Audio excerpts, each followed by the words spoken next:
Hello, my name is Dwayne Kimball, owner and founder of KMD89 and VA Claims Consultant, Leave No Vet Behind. And I'm here with a fellow veteran. This veteran went through a couple of our town hall events. And so just wanted to get a little feedback from him as to what he thought about KMD89's VA Claims Consulting first veteran town hall events, and also just get his feedback on his VA claim experience as well. So how you doing today, sir? If you want to go ahead and let the fellow YouTubers give your name and your branch of service. Okay, my name is Lee Jeffrey. We just gonna round it off. 12 years in the Navy. I was in the submarine force. I got the good conduct medals for it, so it's 12 years. I've been out since '96, so I'm one of them vets way back when claims process was very arduous, tedious, and frustrating, to say the least. And so I'm here today to give my testimony. And I just was on YouTube one day and just going to various YouTubes because I had, as Mr. Kimball would say, one time, 100 times, don't get frustrated, get educated. I was frustrated.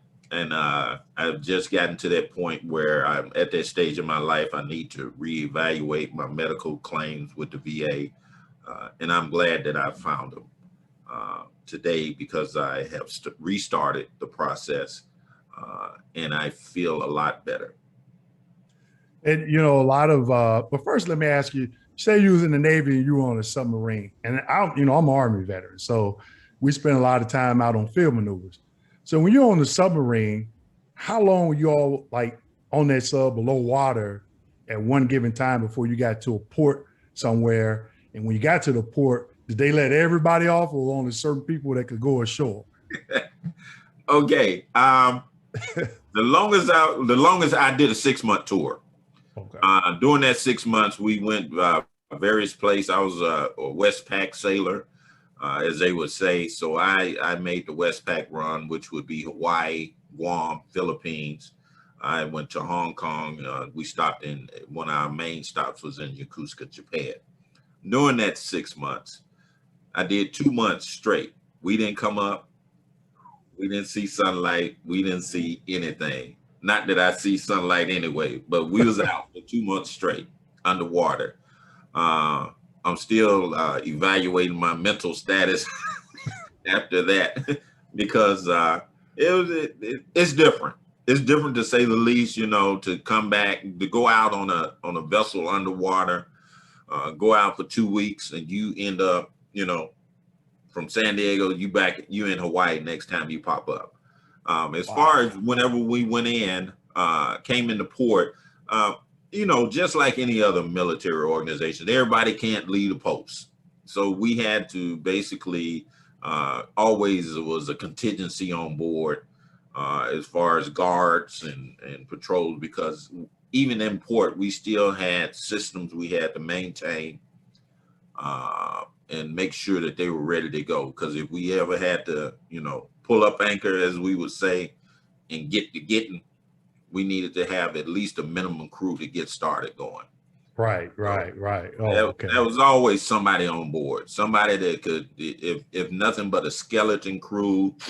And I think that probably not the war history buff, but probably due to Pearl Harbor and events like that, at least a minimum crew to get the sub out to out in the water where we could maneuver better, because right, you know, a sub, we don't do good on top. Right.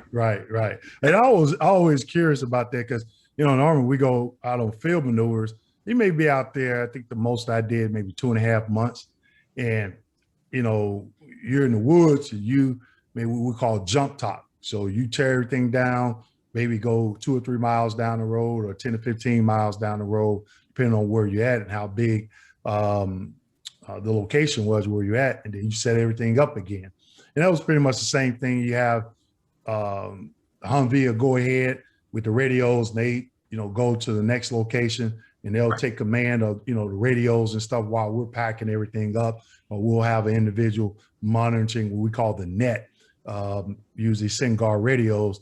So we would still be live, and then when we get in to a new location, then we set all up again, and we call it jump talk. And we used to hate that, because if you were in Germany, you'd be jump talking maybe 2 o'clock in the morning or 2 o'clock in the afternoon. But if it was 2 o'clock in the morning, you had 4 or 5 inches of snow on the ground at night. Ooh. That was pretty rough. But I became what they call field hardened. I just got used to it, going out, so many times. But yeah, I appreciate you sharing that story.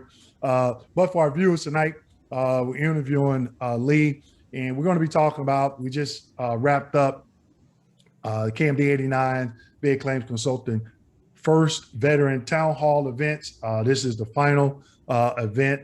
We had previous events. The first event, we get asked a lot of questions when we're doing live streams or if we're doing some type of training. So the first event, we just wanted to hear back from the veterans, and we asked a lot of the attendees, some of their what were their feedback on the claims process, some of the things that they were discouraged with, some of the things that they wished that the VA would do, some things that they thought the VA was doing well, and then some things that they thought the VA was not doing so well.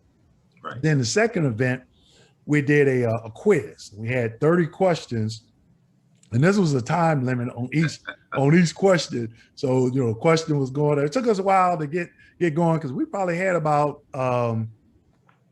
15 to 17 attendees. So they had to pull it up either on their cell phone or on a laptop or a computer, and they had a code. They had to log in, and the question will pop up. Some was multiple choice, some was true and false.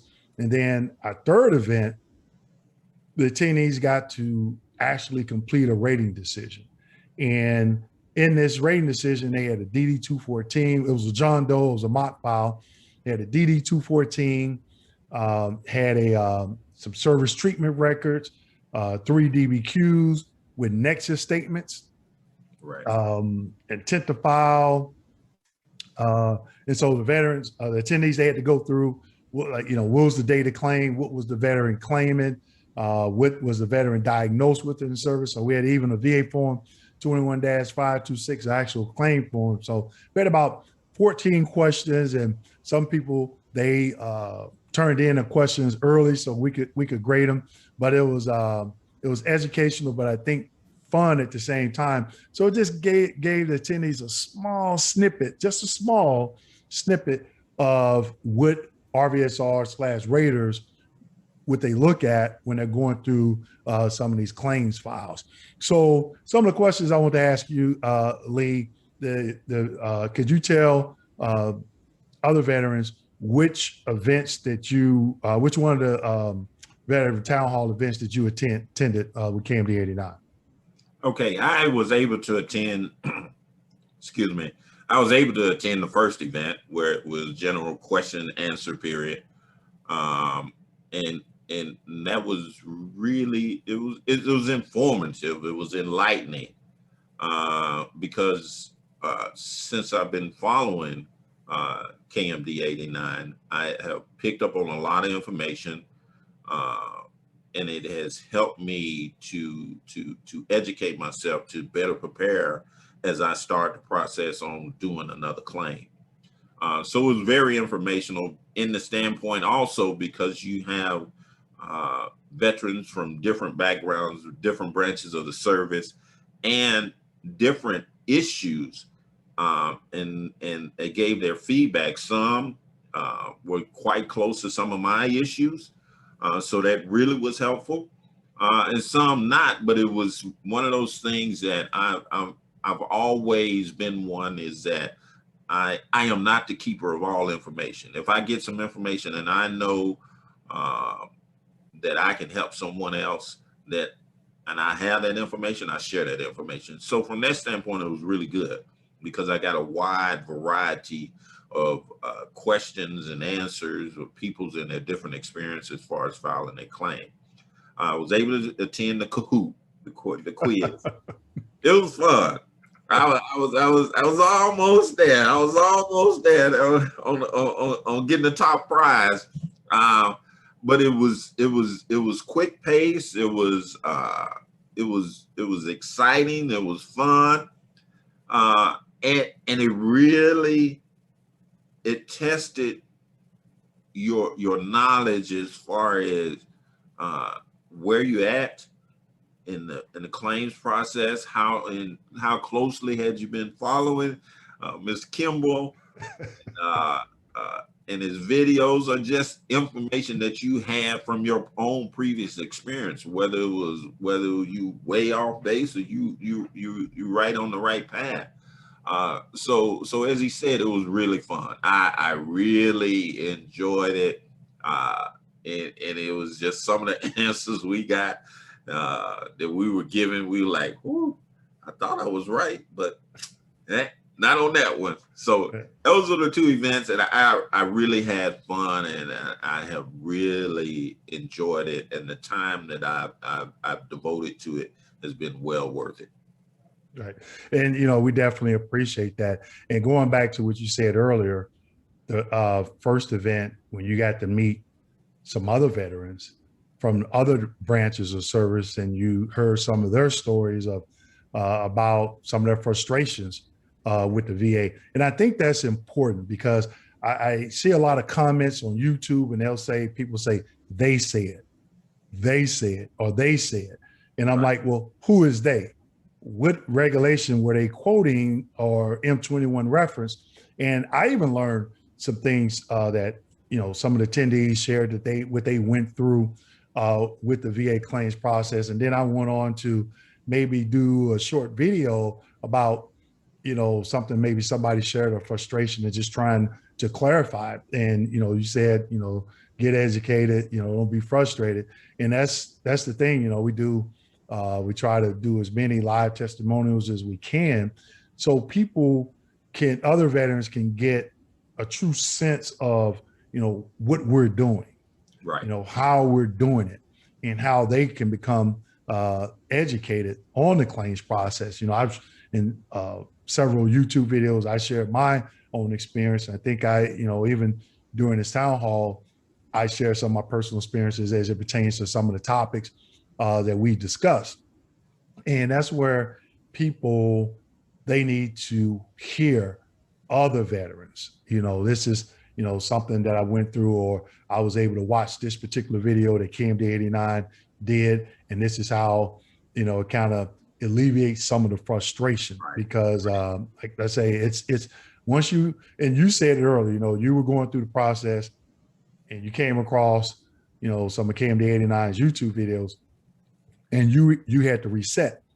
I had to do it, kind of not start all the way over, but just take a few steps back, because what I was doing wasn't working. So I had to come at it from a different approach. Right. And that's not always a bad thing, and when I say that to veterans, they, I could tell the frustration in the voice, because they're like, oh man, now this guy here, he comes telling me, but I say that because when you take that step back and you take the time to educate yourself, now you could take 2 or 3 large, giant leaps forward, and then be successful, on the, with your claim and on the outcome. I noticed you said that you didn't get to the third event, and that third event, we probably went, I want to say, about 2 hours, maybe a little bit over 2 hours. Because even though we only had 14 questions, I threw a curveball in there. And one of them was the nexus statements for one of the DBQs for one of the conditions wasn't correct. It wasn't actionable and sufficient. So they gave us the opportunity to educate veterans on what goes into a nexus statement. I can't tell you how many times when I talk to veterans, they say, oh, I did a nexus statement. I'm like, well, what about the DBQ? And it's just, that silence. And so I know that they didn't, they thought that, oh, the nexus statement, and they checked that FDC box, and they thought that they were golden, and it was good to go. But also, let me ask you, would you like to see other events like this that you went through that KMD89 did in the future? Because we're always looking for feedback of how we can educate the vet in many ways, because it's, once you get on the VA's website, it's like a black hole. You could be in there for 2 or 3 hours and not see the same thing twice. So, I would just like to ask, is there anything, would you like to see other events like this again, and, maybe some topics that you might want us to discuss in the future? I would have to agree with that I would really like to see more events like that. The town halls, they were like I said, they were very informational. As I stated before, I got out in '96, and anybody back in that time or before know the VA as far as processing for service connection benefits. It wasn't nice. It wasn't pretty, and as a VA overall, they didn't have good standings amongst veterans as far as whether to show that they care. I can say that I've been around and been involved dealing with the VA benefits long enough to see the improvement, to see the turnaround. But my last claim was back in 2012, 2014. That was my last letter, and it was, come to find out, it was right before they made some major changes. And I was really frustrated. I was angry because I went to doctors trying to get, quote, what I thought was the right information, having those DBQs, Nexus letters that I thought was right and had the information, and come to find out now that they didn't.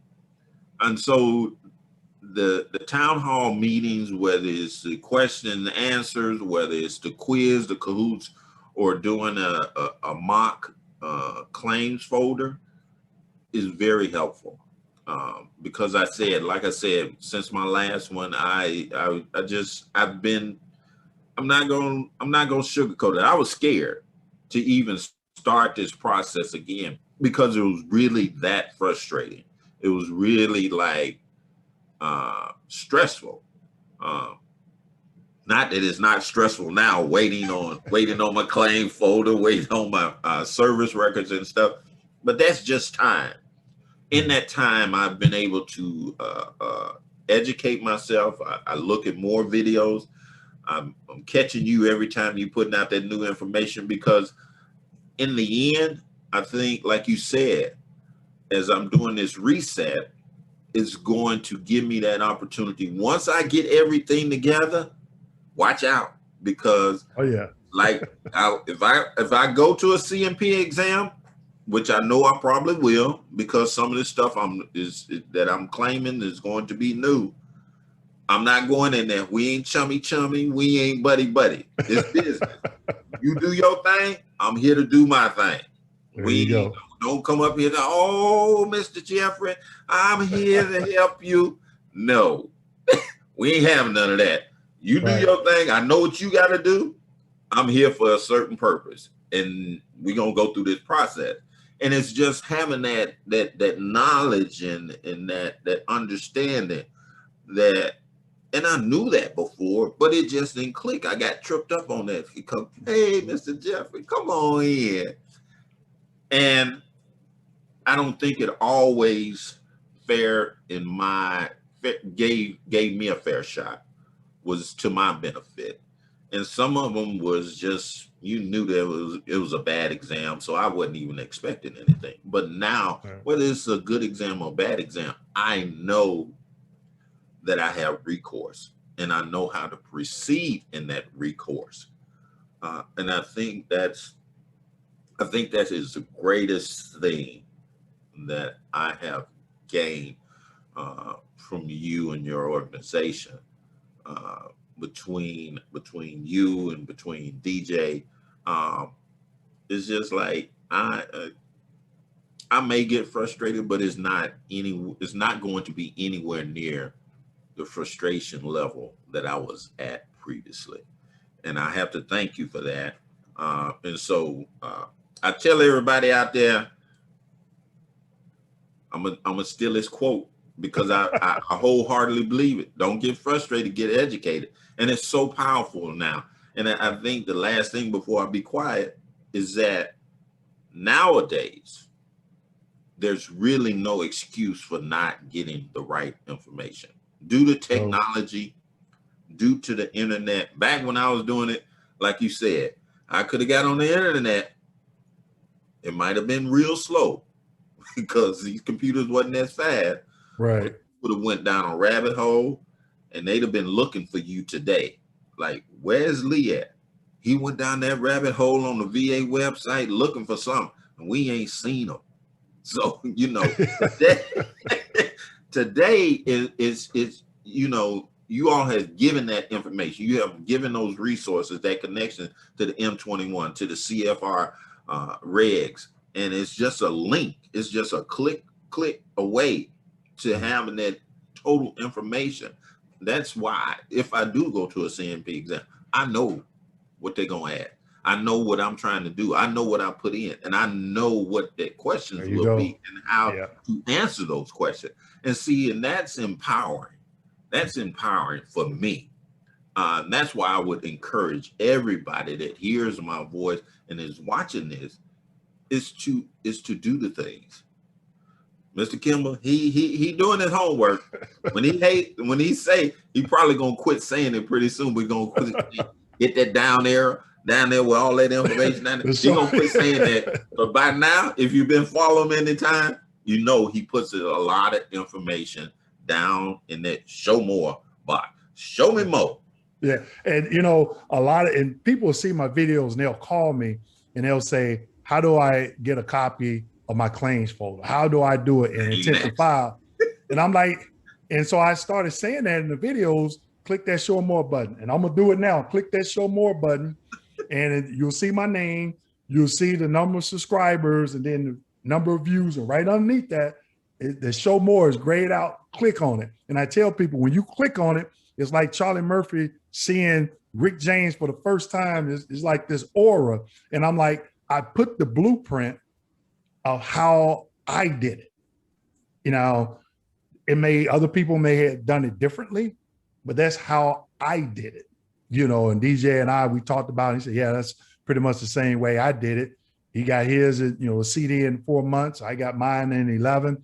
And even in some videos, I challenge veterans. I say, hey, I challenge you to submit the FOIA/privacy request, a copy of your claims file. Right. Let me know in the comment section. You did it. And probably since that video, maybe one person, you know, you tonight, you know, makes two. And I'm like, how can you even do, let's say, a high-level review? How can you win your case if you don't have a copy of the claims file? People, they'll talk about, oh, well, I did an FTC claim and I had favorable findings. DJ went through on a YouTube video, we probably like 2 hours long, where we talked about favorable findings. That doesn't really, to me personally, it doesn't mean anything. Right. Because they're just saying, you know, that could help in certain situations if you were previously told you didn't have a diagnosis, but now you do. That may help in maybe a supplemental claim, just depending on what you're trying to do. Then we had people that said, well, I got denied on high-level review. Can I submit new evidence? So I did a YouTube video on it. We did just another live stream where we went, I think 2 hours and 22 minutes, where DJ went through, put together a presentation talking about high-level review. You know, I even did a YouTube video about the 0996 and where it says it's up to you and or your representatives to point out errors. Right. And it says it more than once on that form. And even I had to do some research because I was like, wait a minute, I didn't see this once before. So it was a new form. So I compared it to the old form. Basically, they're saying the same information. So we've done videos about supplemental claims, you know, what's needed to open up a new claim when it was previously denied. I share my experience when I went through that.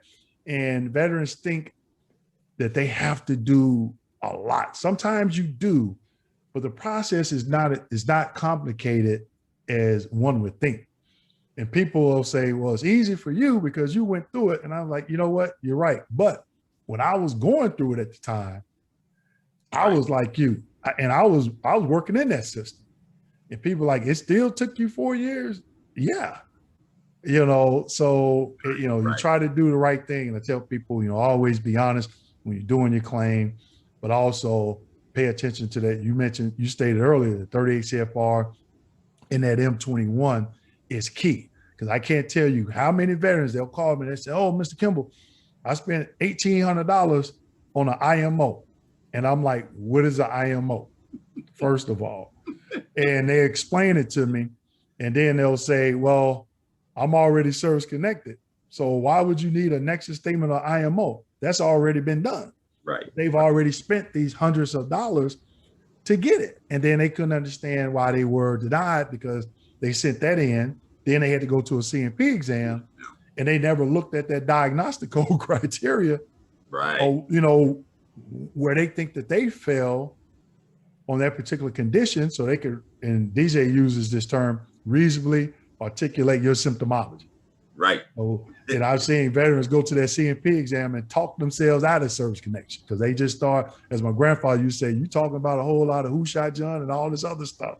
You know, but like you said, when you go, you're not going to be that much frustrated. You know, when you go to that CMP exam, it's all about business.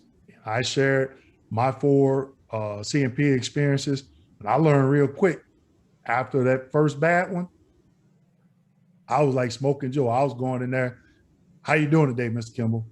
I'm not doing good at all. I'm here and I'm just trying to keep it simple. First question, you know, because you know, I've talked to veterans where they may have went into an exam for PTSD and the doctor asked them, well, how are you doing today? And they said, you know, I'm doing okay. And the doctor takes that. Some doctors take that as everything is hunky-dory, everything is fine, you know, and some don't. So you never know which type of CMP exam you're going to get. But what you do know, if you file that claim, let's just say for, and I always use this, migraines. If you go to diagnostic code 8100, it'll give you the criteria for 0, 10, 30, and 50%. But then there's some key words in there where the M21 gives definitions for those words. So if you know the definition to some of that terminology in the 30 and 50% criteria, then when you get to that CMP exam, you know how to reasonably articulate that. You know, we give classes every month on how to read a DBQ. And we went through that when we did the rating decision. We kind of skimmed through the DBQs, but in our monthly class, we go line by line. And also, we talk about another class, what goes into a nexus statement. Not an IMO, whatever that is, but what goes into a nexus statement.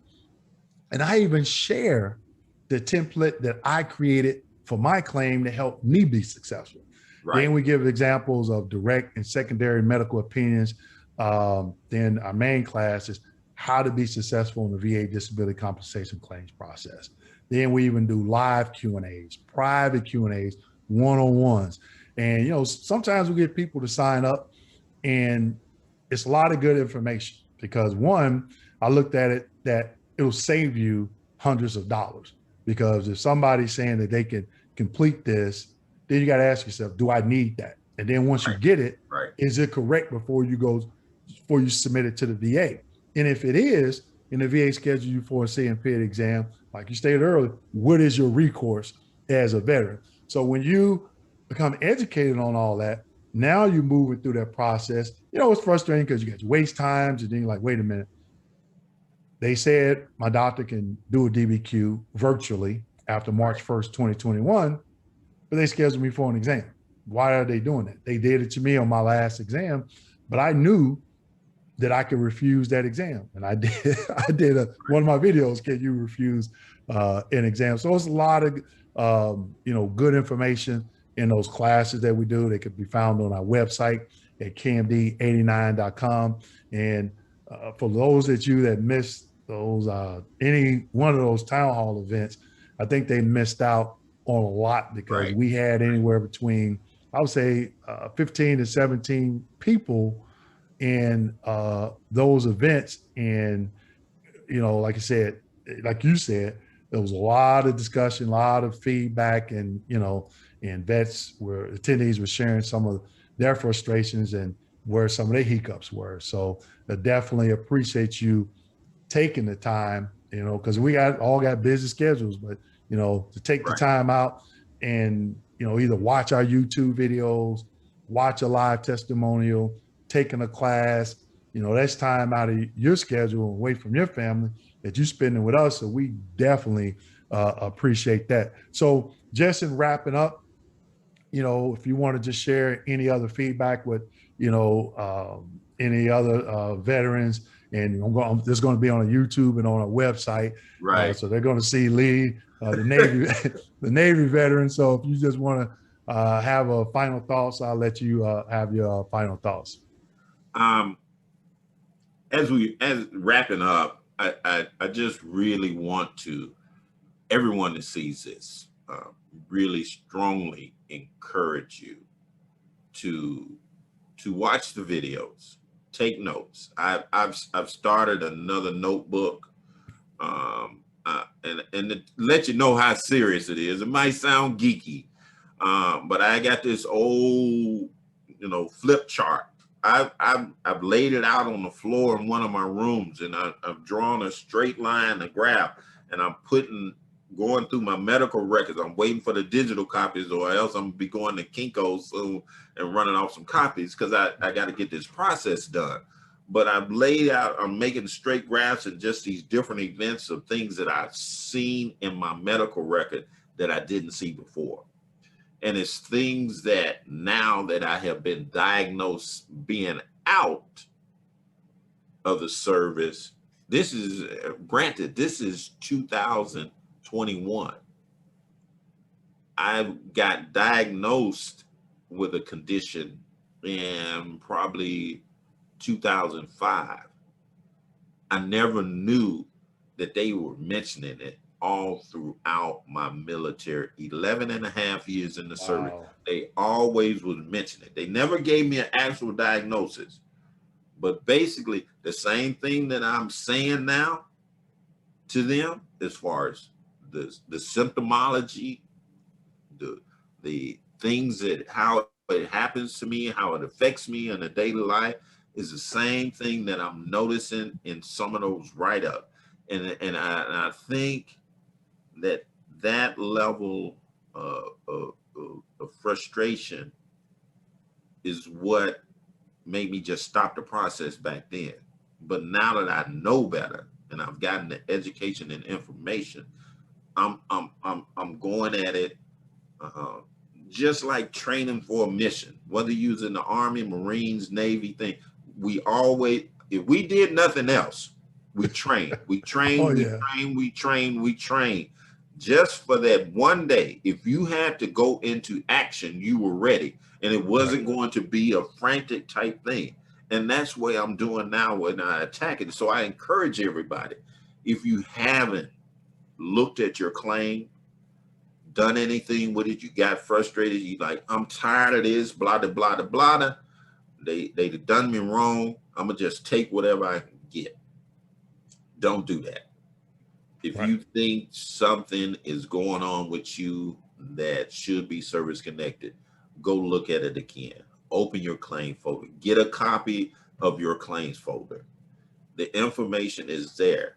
It's just waiting on the VA, as we always have done. All us veterans that deal with the VA, and we did in the military. Hurry up and wait.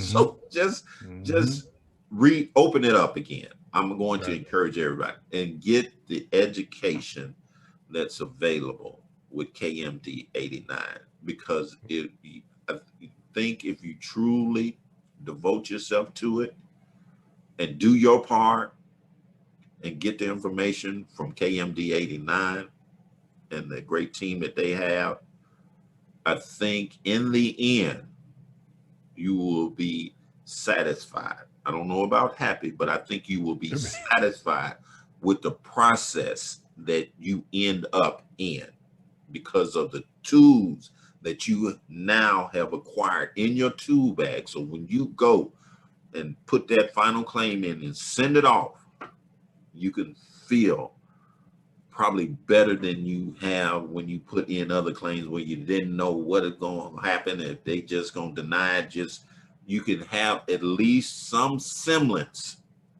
of encouragement and know something good going to happen out of this, because that's how I feel right now. Something good going to happen out of this. Right. And it might be more than what I think, but I know something good going to come out of this. Oh yeah. And, you know, and I want to leave the viewers with something that you said that I think that is so important. A lot of vets, they'll just say, oh, well, I'm going to submit this and the VA has to do this or the VA has to do that. And always, even in Veteran Town Hall, we talked about, and I think you were in this one, VA employees being on quotas. And we spent some time talking about, I think an extra like 30 minutes. And one of the attendees was like, wow, a lot of people didn't know that. But you said something that I think ought to resonate with people. When you stated that you have a room where you laid stuff out, and just the process that you would take in looking, you know, you requested a copy of your VA claims folder. You have stuff laid out on the floor, you drawing lines. You know, not only are you becoming educated on the VA claims process, you are becoming educated on what you're doing with your claim. So when you submit that claim and they call you for a QTC exam, you already, or LHI, VS, whatever, you already know. First question, okay, well, I claim 5 things. Next question is, when they call you, what exams do I have?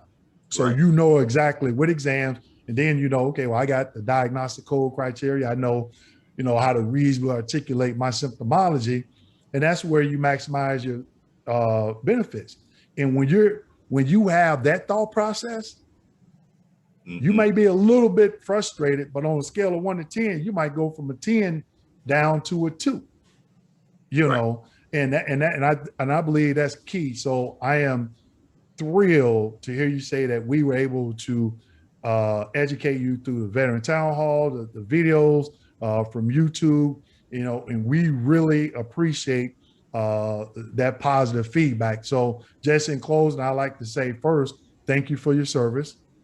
And thank you for clarifying that the story about the submarine, because I was kind of unclear on that. No windows on those submarines. And you know, thank you for subscribing and watching our videos and taking the time tonight just to do this follow up from my Veteran Town Halls. And you know, I just like to extend my hand to you, say, you know, if it's something that we can do for you, or you maybe got a quick question, feel free to reach out to myself or DJ. You know, we always like to hear, or even, you know, if you don't reach out, you know, if you later on want to share a YouTube comment and say, hey, I maximize my benefits. And a lot of people do that. You know, they'll say, oh, I got my CMP exams coming up, or I just had them, I feel good about them. I'll say, hey, thanks for that feedback. Hey, let us know how it turns out. So, you know, if there's anything we can do on our end, you know, just reach out to us. As, you know, phone call away. I know we emailed before, whether you emailed Ms. Deborah that puts together a lot of our events, or like I said, you know, you have the number, my extension and DJ's extension. So is it, you know, if it's anything that we can do, we just want to extend our hand, because our motto is, you know, leave no vet behind. So, you know, we were able to be successful. We've been able to educate others so they can successfully maximize their benefits, whether it be 50, 60, 70, 80, 90, whatever percentage is. But they've been in that boat too at some point of being frustrated. So again, thank you for your service. Thank you again for attending our events, some of our events in the Veteran Town Hall. And thank you for being a subscriber to our YouTube channel, and definitely be on the lookout for more YouTube videos. I'll be here till I finish, so you will be seeing more of me. We won't quit till the job is done. There you go. There you go. So you'll hear me. You'll be here. Okay. All right. I appreciate it. Thank you. You're welcome. Thank you. Bye.